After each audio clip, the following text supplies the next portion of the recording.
continuing story of Peyton Place.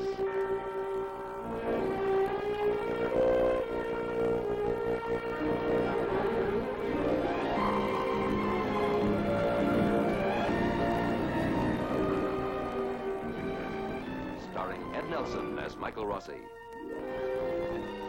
Ryan O'Neal as Rodney Harrington, Barbara Parkins as Betty Anderson, Christopher Connolly as Norman Harrington, Patricia Morrow as Rita Harrington, James Douglas as Stephen Cord, Elizabeth Walker as Carolyn Russell, and also starring Barbara Rush as Marcia Russell.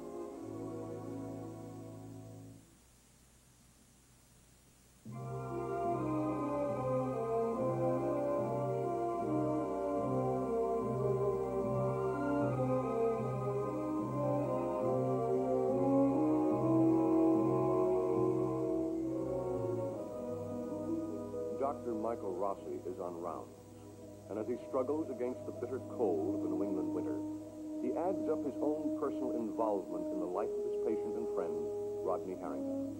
For Dr. Rossi, the line between professional advice and personal concern has been a difficult one to find, particularly with regard to Betty Harrington, the loser in the separation. Hello, Doctor.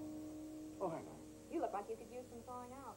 Yeah, listen, as a matter of fact, give me a cup of that hot cider, will you? I'm about to freeze my phalanges off. Your what?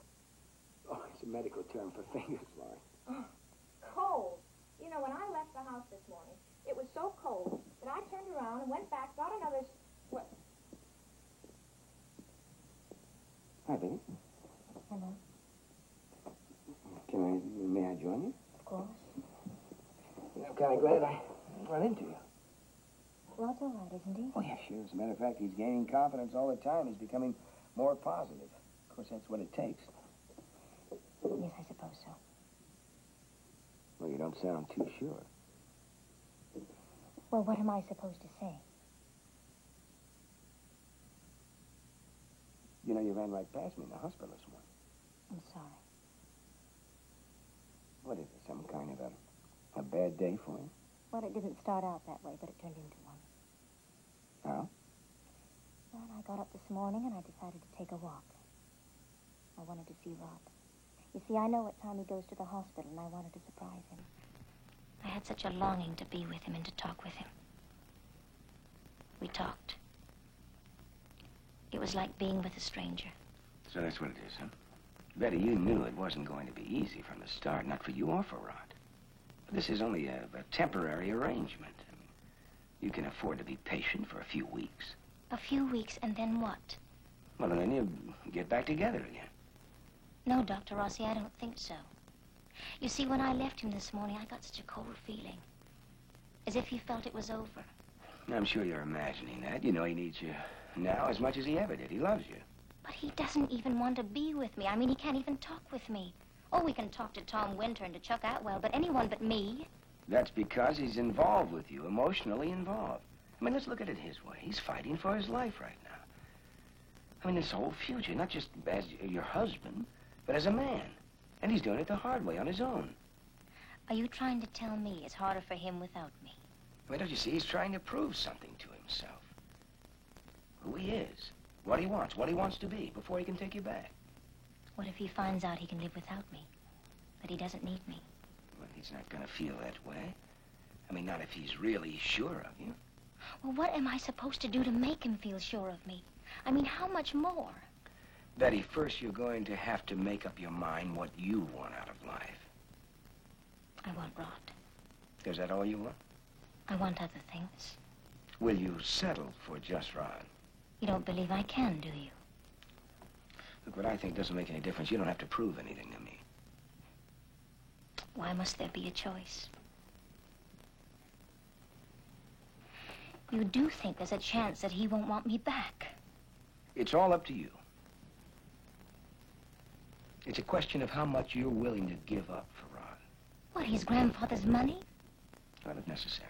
I know that's an awful lot to give up. It may be what you have to do in order to prove to Rod how much he's worth to you. How much your marriage is worth to you. But what about me? I mean, suppose in the end I lose both. That's a gamble either way, isn't it?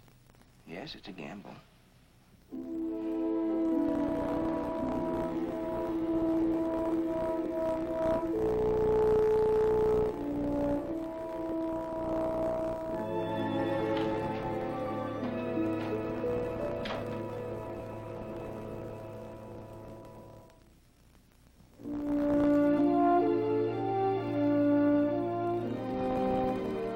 Joanne.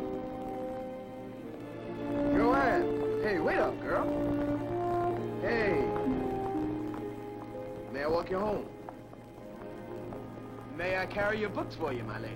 Lou, leave me alone. Oh, come on. Hey, Joanne. Look, you ran away, now stay away. Look, I had to try to reach my father before he got to the airport. You found out what you wanted to know? Well... Didn't you? That has nothing to do with it.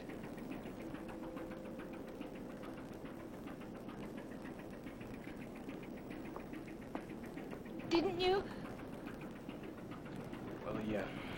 Well, then we have nothing else to say to each other. But, Joanne, I want to explain. I want to explain about you and me. Lou, I'm not stupid. You really had me going the other night. I'd hoped you'd come to see me because you really needed me. I do. Liar. Look, I want things to be the way they used to. You know, you and me.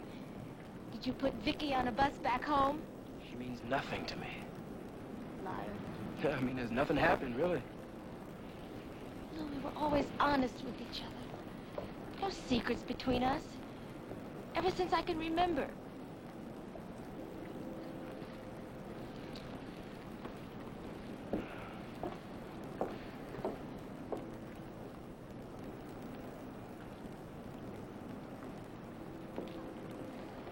Come on. It's a clear day. You can see way up the coast. Hey, look, you can see old Miller's Point. I can't see it.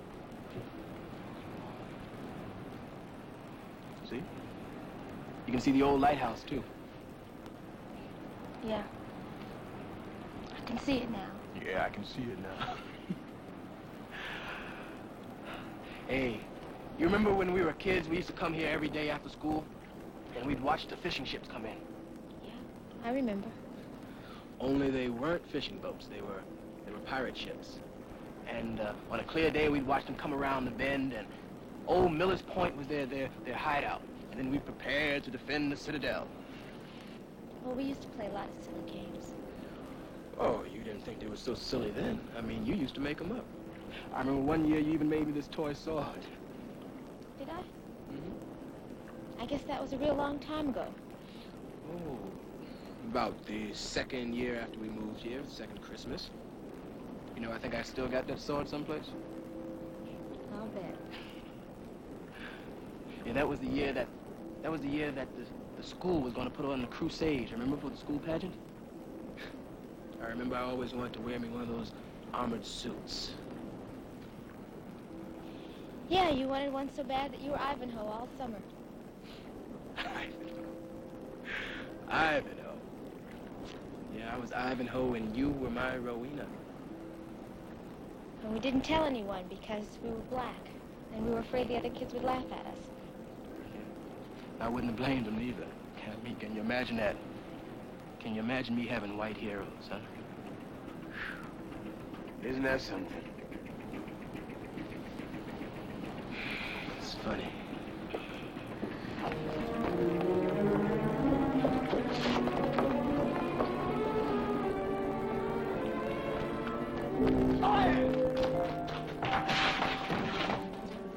Oh, sorry. Mother home? No, she isn't. Leave me alone. If my father were here, you wouldn't pull this. You bet I wouldn't. Hey, pretty good throw. I forgot how strong you are. You seem to have forgotten a lot of things. Good manners, for what? Get Oh, out. come on now. I mean it, Lou. Look, will you listen to me? Come on, you're the only one I can talk to. Lou, you always knew you could talk to me. You knew that. I don't see you for weeks. A wave across the square. Didn't you feel you owed me something? Baby, listen, now when I first got... Go, baby Vicky. I saw her walk out of the drugstore. The way she walks, everything. I can see why you want to be with her, but I'm a woman too. You don't know anything about girls like Vicky. You couldn't. Oh, yes, I could. I'm not Rowena anymore. I'm Joanne, all grown up. And I know, I really do. You don't have to lie to me anymore, Lou. I'm not lying to you. I'm trying to tell you the truth. Vicky is just not my kind of girl. You're going to marry her, aren't you? No, I'm not.